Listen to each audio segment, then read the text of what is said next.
বলছে মরে গেলে অসুবিধা নাই, হুজুররা আছে দোয়া করবে, দিয়ে জান্নাতে দিবে। তোর হুজুরও মার খাবে, তুইও খাবি। হুজুররা দোয়া করে জান্নাতে দিবে। 3 বোতল মদ খেয়ে ইটাহারে মারা গেছে অ্যাক্সিডেন্ট হয়ে হাই রোডে, বলে অসুবিধা নাই, হুজুর মিলাদ করবে, জান্নাত রেডি। হ্যাঁ, দোয়া চলছে। কি দোয়া? আমি অন্য কারো কথা বলবো না, ধরে নেন আমাকেই মিলাদে দাওয়াত দিয়েছেন, আমি আমারই কথা বলি। আমাকে দাওয়াত দিয়েছেন, দিয়ে বললেন হুজুর দোয়া করে দেন। আমি এখন দোয়া করলাম, আল্লাহ তুমি জান্নাতুল ফিরদৌস দান করো, আল্লাহ তুমি একে শহীদের মর্তবা দাও।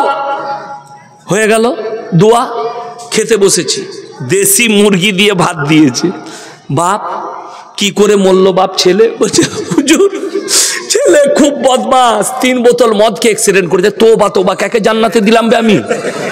কথাটা বুঝতে পারেন তো? হুজুর মার খাবে না খাবে না? বড় কষ্ট লাগে। অনেকের মনে হবে আমার ছেলে মদের ভাটিতে জীবন কাটিয়ে মারা গেছে, তার লেগে কি আমি দোয়া করতে পাবো না? অনেকের মনে মনে হবে আমার ছেলে গাঁজার ভাটিতে জীবন কাটিয়ে মারা গেছে, দোয়া করতে পাবো না? অনেকের মনে মনে হবে আমি তাহাজ্জুদ গুজার, আমার ছেলে নাস্তিকতার উপরে জীবন কাটিয়ে মারা গেছে, তার লেগে কি দোয়া করতে পাবো না? কোরআন শুনেলেন, পৃথিবীতে আল্লাহ রসুল সাল্লাল্লাহু আলাইহি সাল্লামের থেকে দামি লোক কেউ এসছে? কিয়ামত পর্যন্ত আসবে? আসেননি। প্রথমে নবীজির কথা বলে দিন।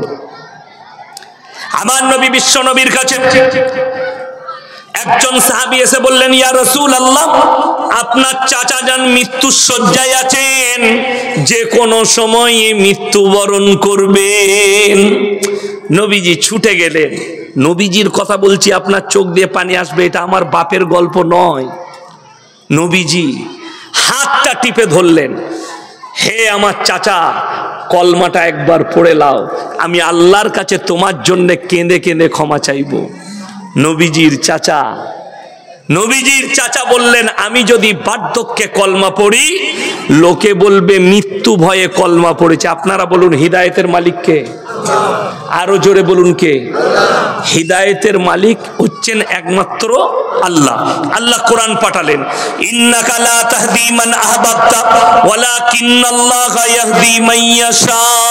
হে আমার বিশ্ব নবী, হিদায়েতের দপ্তরটাই আমার আল্লাহর হাতে। আমার ইচ্ছা নেই তোমার চাচা কলমা পড়তে পারবে না। নবীজির চোখ দিয়ে পানি। আল্লাহ অর্ডার দিলেন, তোমার চাচা কলমা পড়তে পারবে না, যেহেতু আমার আল্লাহর ইচ্ছা নেই। নবীজির চাচা চলে গেলেন, দুনিয়া ছাড়লেন। এরপরে আল্লাহর নবী বললেন, ওগো আল্লাহ, তুমি আমাকে যতদিন না নিষেধ করবে, আমি আমার চাচার জন্য তোমার কাছে কেঁদে কেঁদে ক্ষমা চাইব। নবীজি আল্লাহর কাছে কাঁদছেন চাচার জন্যে, আল্লাহ আমার চাচাকে ক্ষমা করে দাও। আল্লাহ এ আমার হিতাকাঙ্ক্ষী চাচা। আল্লাহ তাআলা জিবরিল আমিনকে পাঠালেন, আয়াত পাঠালেন কোরআনের, দুজনকে নসিহত করলেন। কজনকে বললাম বাবা? দুজনকে। আল্লাহর কাছে দুজনেরই মূল্য বেশি। জোরে বলুন সুবহানাল্লাহ। কার কার? এক হচ্ছে নবী আর এক মুমিন। কজন বললাম? নবী এবং মুমিন, এই দুটোই আল্লাহর প্রিয়। আমরা সবাই মুমিন হব, জোরে বলুন ইনশাআল্লাহ। আল্লাহ এই দুজনকে নসিহত করলেন, কি বলে? মা কানা লিন নবী ওয়াল্লাযিনা আমানু আইয়াস্তাগফিরু লিল মুশরিকিন ওয়ালাউ কানু উলি কুরবা। হে আমার নবী এবং মুমিনরা শোনো, যারা বেঈমান কাফের মুশরিক হয়ে মারা গেছে, তাদের জন্য দোয়া করতে পাবে না, যদিও তারা তোমাদের নিকটতম আত্মীয় হয়। নবীজির দোয়া বন্ধ হয়ে গেল, চাচার জন্য দোয়া চাইতে পাবে না, যেহেতু মুশরিক হয়ে মারা গেছে। নবীজিকে যদি দোয়ার জন্য নিষেধ করে দেয় চাচার জন্য, আপনি কোন ক্ষেতের মুলি যে আমি ইয়াসিন দোয়া করবা তুমি জান্নাতে ছুটে ঢুকবে? তোমার হুজুরও মার খাবে, তুমিও খাবে। রেডি থাকো। গাঁজার ভাটিতে মারা যাবে, মৌলবি দোয়া করে জান্নাতে দিবে।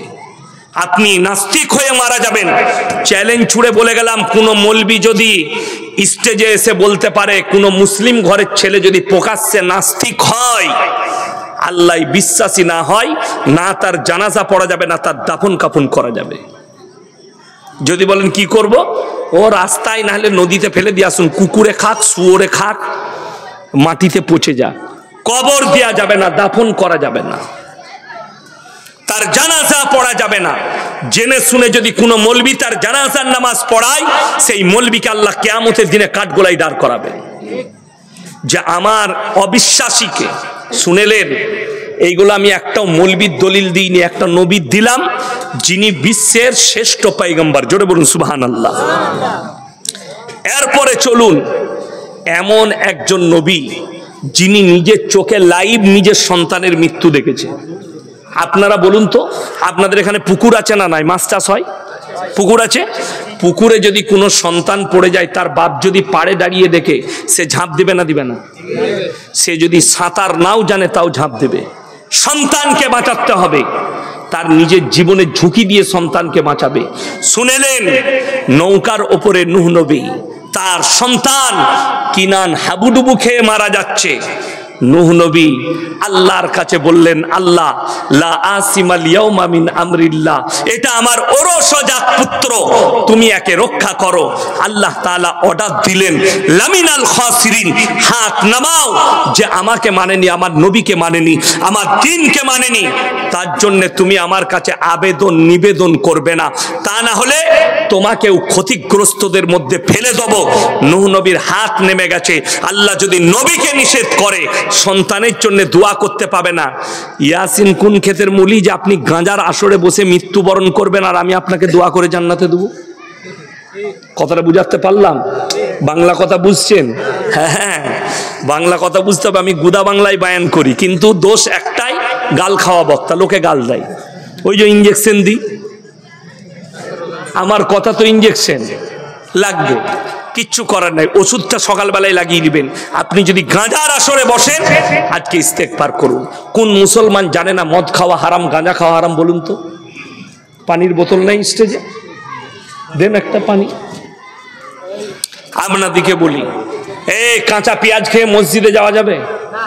কথা বলে না, যাওয়া যাবে না। কেন যাবে না বাবা? দুর্গন্ধ করে। আচ্ছা আপনারা বলুন, যারা শিক্ষিত লোক আছেন, মাস্টার টিচার আছেন, তারা জানবেন যে কাঁচা পেঁয়াজে উপকার আছে না নাই? আছে। মিনিমাম 50% উপকার আছে। কত পার্সেন্ট বললাম? 50% উপকার আছে। 50% তার মধ্যে খারাপই হচ্ছে। আল্লাহ রসুল সাল্লাল্লাহু আলাইহি সাল্লামের হাদিস, তোমরা মুমিন ততক্ষণ হতে পারবে না যতক্ষণ পর্যন্ত তোমার পাশের লোক তোমার কাছে সেফটি নয়। পাশের মানুষকে তোমাকে সুরক্ষা দিতে হবে, তবে তুমি মুমিন, তবে তুমি ইমানদার। কিন্তু দুঃখের বিষয় কি জানেন?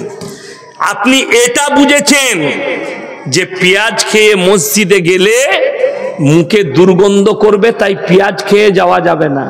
আর বিড়ি সিগারেট গুটকা খেলে আতরের মতো সেন করে, তাই তো? দুঃখ এটাই। আপনি এই হাদিসটা বুঝেছেন যে নবীজি নিষেধ করেছে কাঁচা পেঁয়াজ খেয়ে মসজিদে যাও না, মুখে দুর্গন্ধ হলে পাশের লোক কষ্ট পাবে। আর আপনি এটা বুঝতে পারেননি যে বিড়ি সিগারেট গুটকা খেলে, এই যে পানির বোতলটা দিয়েছে, যদি ভাইজান বলতো এইটাই লেখা আছে, এটাই বিষ মিশানো আছে, আপনি পান করলে মারা যেতে পারেন, মরবেন এটা লেখা নাই, মারা যেতে পারেন, এটার পান করা যাবে? হারাম। ইসলামী শরীয়তে কি হারাম? জেনে শুনে পান করা চলবে না। আমি 1 মাস আগে হাওড়ায় জলসা করেছি, বিসমিল্লাহ। কেউ খেতে চাইলে পারে, টিকিট সংগ্রহ করে খেতে পারে। আলহামদুলিল্লাহ।